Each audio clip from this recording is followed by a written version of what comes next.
فرمائے اور اللہ مولانا محمد ہاشم خان پوری صاحب کو ہدایت اور بڑے اچھے نعتخوان یہاں موجود ہیں، ان کے بھی کلام سنیں گے اور حضرت کے حکم پر چند منٹ کے لیے حاضر آیا ہوں۔ تو ماحول بنانے میں اسی لیے آیا ہوں، ان کے لیے ماحول بنانے کے لیے، اور چونکہ میں نے سورہ نازعات کی 3 آیتیں تلاوت کی، اور چونکہ ان سے محبوب الہی کا تو سب سے پہلے آپ سبھی کو 722 عرص کی خوب خوب مبارکباد۔ اللہ تبارک و تعالیٰ محبوب الہی کے فیض و برکات سے ہم سب کو مالا مال فرمائے۔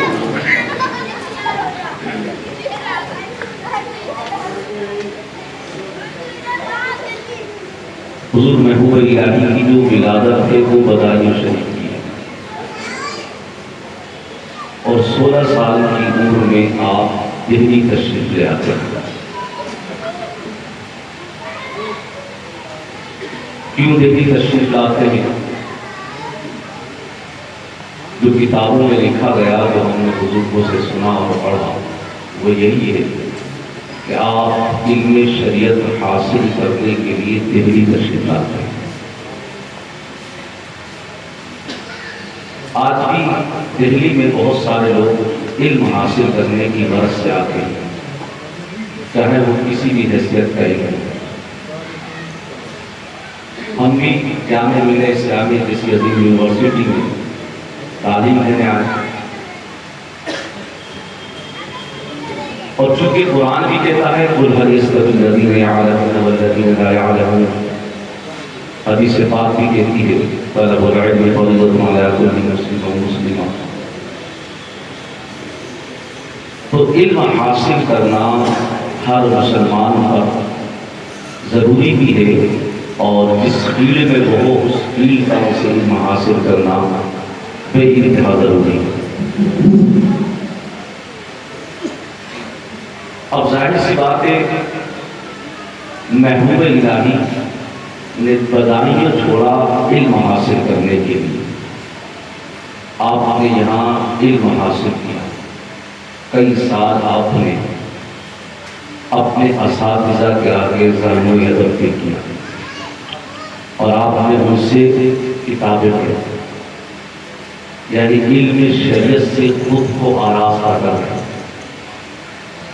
اور پھر آپ شیخ کبیر کی صحبت میں پہنچے، اور آپ نے وہاں پر اوراد و وظائف اس کی تعلیم بھی دی اور شروع کی۔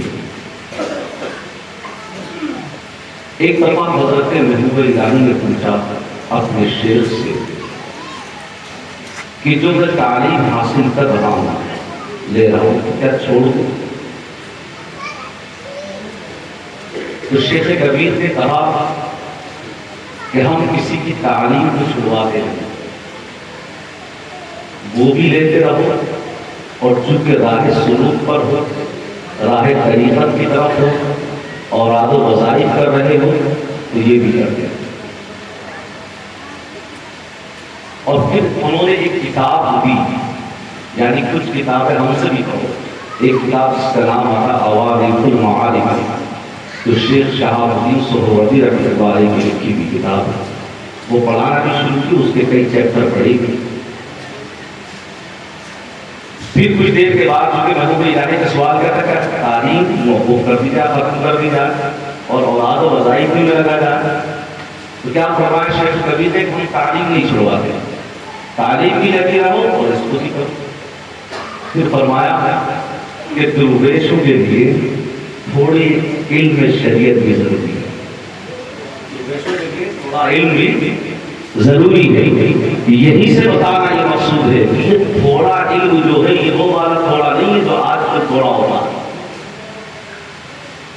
اس تھوڑے کو آپ ہلکے میں نہ دیں۔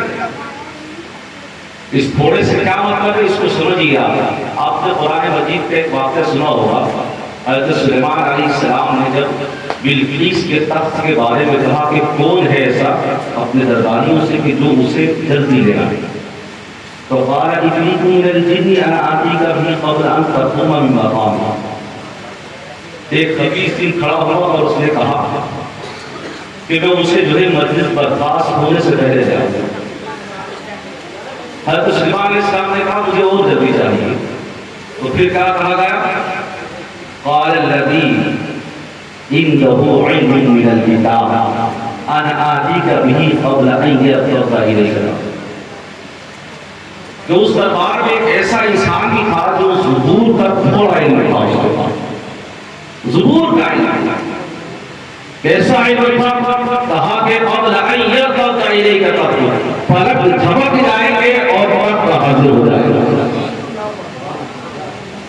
یاد رکھیں آپ، علم شریعت اور علم طریقت یہ وہ علم اور یہ وہ راہیں ہیں کہ جن کے بغیر حقیقت الہی اور معرفت الہی تک پہنچا نہیں جا سکتا، اور جو چاہتا ہے کہ وہ اللہ کا محبوب بندہ بن جائے، وہ اللہ کا مقرب بندہ بن جائے، تو اس کے لیے ضروری یہ ہے کہ وہ خود کو علم شریعت سے بھی آراستہ کرے اور علم طریقت علم باطن سے بھی خود کو آراستہ کرے، یعنی وہ یہ بھی جانے کہ تقویٰ کیسے بات ہوتا ہے، اور وہ یہ بھی جانے کہ قلب کی تطہیر کیسے کی جاتی ہے۔ اور یہی جو علم ہے جو انسان کے قلب کو معرفت الہی کے نور سے معمور کر دے۔ اب ہم دیکھتے کیا ہے، جو بات شروع کی تھی کہ سارے بچے اب علم حاصل کرنے کی طرف چل پڑے، کہ محبوب سبحانی نے بھی جیلان چھوڑا وفات آئے علم حاصل کرنے، محبوب الہی نے بھی بدائیوں چھوڑا دہلی آ گئے علم حاصل کرنے، دیگر اکابرین بزرگان دین اس طریقے کی آپ نے باتیں اور واقعات سنے ہوں گے۔ تو اب ایک ایسی روش چلی، ایسی ہوا چلی کہ اب مسلمانوں نے اپنے بچوں بچیوں کو خوب علم حاصل کرنے کے لیے گھروں سے دور بھیجنا شروع کیا۔ اب کچھ لوگ جامعہ ملیہ اسلامیہ جیسی یونیورسٹی میں آئے، کچھ لوگ J N you Jawahar Lal Nehru university میں آئے، کچھ لوگ جو ہے دہلی یونیورسٹی میں پہنچے، کچھ ایم علی گڑھ مسلم یونیورسٹی میں پہنچے۔ اب نتیجے کیا آنا شروع ہوئے؟ اچھا، ایک اگر میں اس والے ڈومین سے بات کروں کہ انڈین کانٹیکٹ میں کہ لٹریسی ریٹ جو ہے اس کی بات کی جائے تو سچر کمیٹی کی جو 2006 کی ہے، جو منموہن سنگھ کے دور میں بنائی گئی ہے، اس میں یہ کہا گیا تھا کہ اکنامکل اسٹیٹس اور ایجوکیشنل اسٹیٹس کے گرے ہوئے کے معاملے میں سب سے زدو آنے کا دکھا، اور اب پر اگر کوئی قوم ہے تو مسلمان ہے، تو اس کا بھی ایک اثر ہوا کہ مسلمان اپنے بچے کو پڑھانا شروع کیا، لیکن اس کا ایک نقصان جو ہمیں نظر آیا، وہ جانتے ہو تھا کہ میں خود یونیورسٹی کا ایک طالب علم ہوں، اخلاقی اداروں، اس کا ایک بڑا نقصان کہ آج ہماری بیٹیاں غیروں کے ساتھ بات کرتی ہیں، ہمارے بیٹے اپنے ماں باپ کے نافرمان کسی کے ساتھ بھی کہیں پر،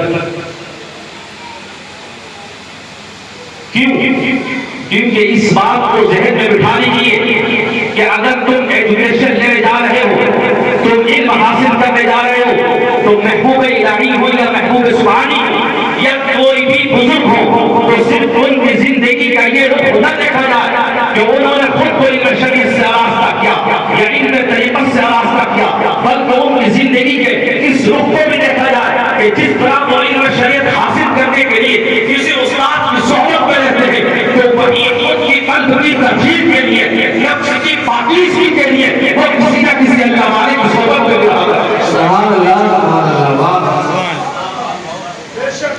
وہ کسی اللہ والے کی صحبت میں رہتے ہیں۔ محبوب سبحانی حضرت حماد کی صحبت میں نظر آتے ہیں، محبوب سبحانی حضرت ابو سعید مخدومی کی صحبت میں نظر آتے ہیں۔ ہم محبوب الہی کو دیکھتے ہیں، شیخ نجیب الدین متوکل رحمۃ اللہ تعالی علیہ کی صحبت میں نظر آتے ہیں، اپنے پیر و مرشد کی وہ صحبت میں رہتے ہیں، کیونکہ صحبت ایسی چیز کا نام ہے۔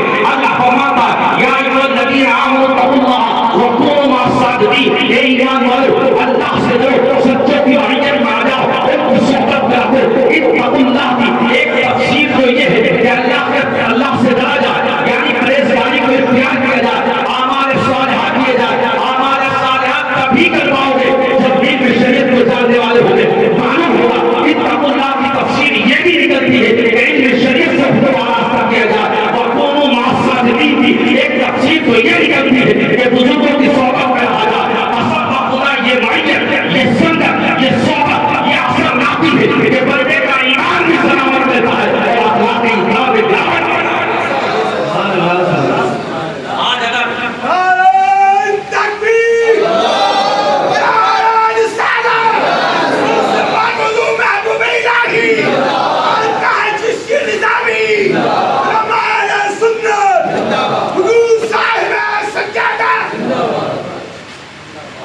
اور دیکھیے آپ محبوب الہی کے عزیز المثال کہاں سے سیکھی؟ دیکھو تربیت کی کمی ہے کیا کرتے ہیں ہم بے شک ایجوکیشن ہے بڑی بڑی ڈگریاں حاصل کر رہے ہیں، لیکن ہمیں یہ چیز دکھائی دے رہی ہے کہ یونیورسٹی کے طلبہ کے اندر یہ کمی نظر آ رہی ہے۔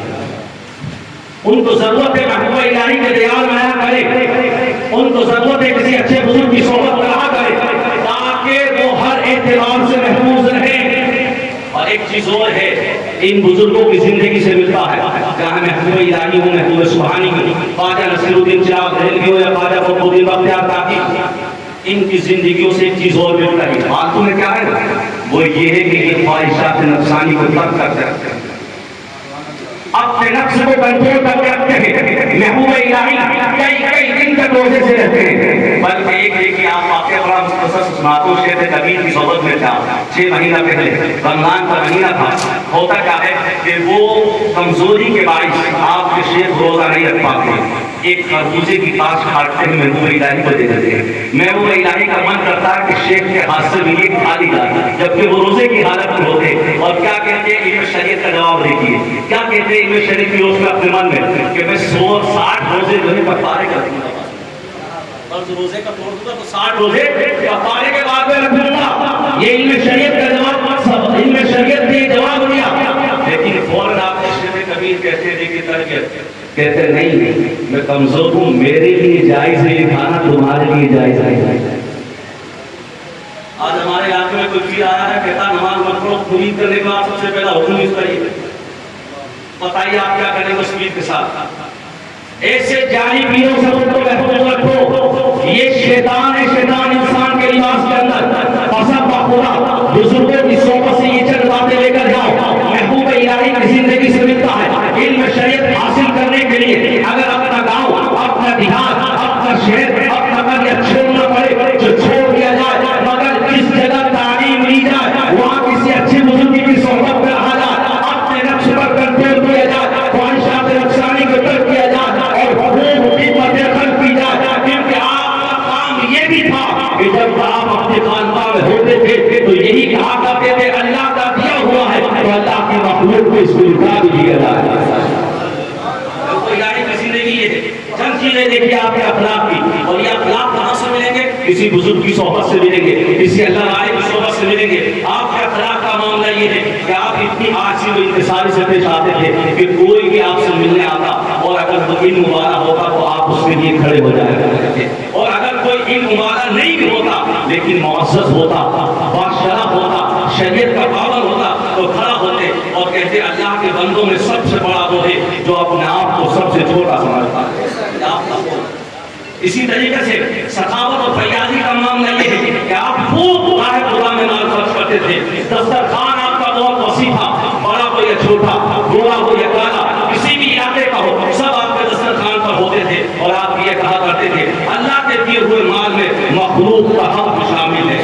اسی طریقے سے عبادت و ریاضت، آپ نے محبوب الہی سے محبت کا اظہار کیا کہ آپ خود سنائے ہیں، لیکن یہ بھی محبت کا اظہار ہے، نعرہ لگانا محبوب الہی کا یہ بھی محبت کا اظہار ہے، مگر یہ دوسری محبت ہے، اصل محبت تو کرداری ہوتی ہے، عملی ہوا کرتی ہے۔ محبوب الہی نماز تہجد پڑھا کرتے تھے، محبوب الہی نماز فجر پڑھتے تھے، محبوب الہی ہر نماز کا احترام انتظام کرتے تھے، اور ساتھ ہی ساتھ کثرت سے نوافل پڑھا کرتے تھے۔ آپ قرآن مجید کثرت سے پڑھتے تھے، بلکہ چشتیہ بزرگوں کے اندر ہم نے دیکھا یہ خواجہ غنی نواز سے لے کر خواجہ نظام الدین اولیاء تک، بابا فرید الدین گنج شکر ہو یا خواجہ قطب الدین بختیار کاکی کو، ہر پیر جو ہے اپنے مرید کو تاکید کرتا تھا، جب ان کو خلافت دیتا تھا کہ قرآن کثرت سے پڑھا کرو، قرآن کثرت سے پڑھا کرو۔ لیکن آج ہم نے قرآن پڑھنا چھوڑ دیا۔ گفتگو ختم کر دیتا ہوں اس بات پر کہتا کہ قرآن کثرت سے پڑھنے کی کیوں تاکید کی جاتی ہے؟ سنیے، ایک حدیث پاک ہے، اللہ کے نبی صلی اللہ علیہ وسلم نے فرمایا محبت الہی کو پیدا کرو، اللہ سے محبت کرو اس وجہ سے کہ وہ نعمتیں کھلاتا ہے۔ یہ حدیث پاک ہے، اللہ کے نبی نے فرمایا کہ اللہ سے محبت کرو کیونکہ وہ نعمتیں کھلاتا ہے، اور فرمایا مجھ سے محبت کرو کیونکہ اللہ کا حکم ہے اور اللہ کی وجہ سے۔ اسی حدیث پاک کا تیسرا اللہ کے نبی نے فرمایا میری آج سے محبت کرو میری وجہ سے۔ اگر آج آپ محبوب الہی کے عرص میں محبت کا اظہار کر رہے ہیں، در حقیقت یہ محبت کا اظہار محبت الہی بھی ہے، رسول بھی ہے. یہاں پر اگر آپ ذکر محبوب الہی کا کر رہے ہیں تو یہ ذکر صرف ذکر محبوب الہی نہیں بلکہ یہ ذکر خدا بھی ہے، ذکر رسول. اور حضرت ابو سفیان بن عیینہ فرماتے ہیں، حضرت سفیان بن عیینہ فرماتے ہیں کہ اگر کسی کو دیکھنا ہے کہ وہ اللہ کی محبت میں گرفتار ہے تو دیکھ لو قرآن پڑھتا ہی پڑھتا ہے. جو قرآن کثرت سے پڑھتا ہے وہ اللہ سے محبت کرنے والا ہے. اور محبت الہی جو ہے ساری محبت میں پرائورٹی رکھتی ہے. اور ان کا آباؤکم وابناؤکم واخوانکم وازواجکم وعشیرتکم واموال اقترفتموها وتجارة تخشون کسادها ومساکن ترضونها احب الیکم من اللہ ورسولہ وجہاد فی سبیلہ فتربصوا حتی یأتی اللہ بامرہ واللہ لا یهدی القوم الفاسقین. اس پورے آیت میں دیکھیے جن چیزوں سے انسان فطرت محبت کرتا ہے، جن چیزوں سے فطرت، جن رشتوں سے محبت کرتا ہے، اللہ نے ان رشتوں کو بیان کرنا، ان چیزوں کو بیان کرنا اور پھر حکم دیا احب الیکم من اللہ ورسولہ. اگر یہ ساری محبت اللہ اور اس کے رسول پر غالب ہے تو پھر آپ مومن نہیں ہیں کیا؟ اس لیے اللہ اور اس کے رسول کی محبت کو پرائورٹی ہے. لیکن چونکہ بزرگوں سے محبت کرنا، اللہ اور اس کے رسول سے محبت کرنا، اللہ تبارک و تعالیٰ قبول فرمائے. اپنے بچوں کو بھیجا کرے تو جیسے محبوب الہی کی والدہ نے نصیحتیں کی، اور انہوں نے کیا نصیحت کی کہ آپ نے مکتوب میں روایت بناتا ہے محبوب الہی نے اپنی والدہ کا ہاتھ دیا اور پوچھا کہ تم اگر چلی جاؤ گی تو مجھے کس کے سپرد کرو گی؟ اگلے دن ماں نے بلایا اور کہا بیٹا آؤ کل کی بات کا جواب دو. اور اپنے ہاتھ میں ہاتھ لیا دایاں ہاتھ اور کہا اے اللہ میں اسے تیرے سپرد کر دیا. کتنی مائیں ہیں جو اللہ کے شکر اپنے بچوں کو کرتی ہیں. جب تعلیم لینے کے لیے کسی جگہ بھیجے تو یہ چند نصیحتیں ضرور ہے. بیٹا اپنے نفس کو مار کر رکھنا، بیٹا کسی اللہ والے کی صحبت لینا، بیٹا کبھی بدنگاہی مت کرنا، بیٹا تم تعلیم حاصل کرنے جا رہے ہو بے شک تعلیم حاصل کرنا مگر عقائد اور نظریات کے افراد کے معاملے میں ادھر ادھر مت جانا. بالکل اپنے عقیدے پر پختہ رہنا، کیونکہ ہم دیکھتے ہیں لوگ بگڑتے رہتے ہیں، لوگ ادھر ادھر جانے لگتے ہیں. پھر گفتگو بہت بڑھ جائے گی، کہنے کو بہت باتیں تھی. اللہ قبول فرمائے. کوئی غلطی جو علماء فرمائے استغفر اللہ ربی من کل ذنب واتوب الیہ وما